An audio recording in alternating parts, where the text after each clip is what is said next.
अस्सलाम वालेकुम गाइस, ये है जी अलकरम फ्रूट चाट। और ये जो ना इनका जो ना माशाल्लाह बड़ा अच्छा सा सेटअप है। कितना अर्सा का भाई इस शॉप को? होगा तकरीबन 35 साल से ये ठीक होगा माशाल्लाह। फ्रूट चाट और दही भले हैं, दही भल्ले, गोलगप्पे, बिलक शेक सही है माशाल्लाह। समोसे हैं, बिरयानी है, पुलाव है, चरगा है। सही है। तो इनका जो ना वो गुजरात शहर में काफ़ी फेमस नाम है इनका, बहुत मशहूर नाम है।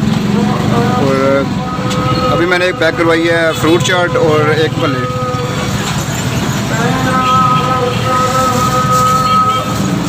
150 की फ्रूट चाट है और 100 के भले है नहीं। ये पापड़ी भी डाल के दीजिए भाई।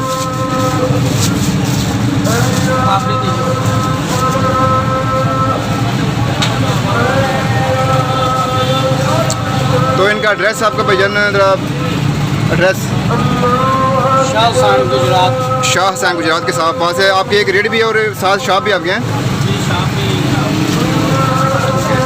ये हमारा पार्सल रेडी जी माशाल्लाह, बहुत शुक्रिया जनाब, थैंक यू। तो ये मैं इस वक्त खड़ा हूँ जी अलकरम फ्रूट चाट। तो ये इनकी ना रेडी है।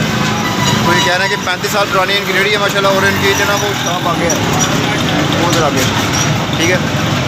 और ये इनकी जो है वो 35 साल पुरानी शॉप है। और अभी मैंने लिया अपने ऑर्डर एक फ्रूट चाट और एक दही भल्ले। तो इनका टेस्ट जो गुजरात के रहने वाले हैं उनको पता है कि इनका ये टेस्ट कितना अच्छा होता है। मिलते हैं किसी नेक्स्ट फूड ब्लॉग में। अल्लाह हाफिज़।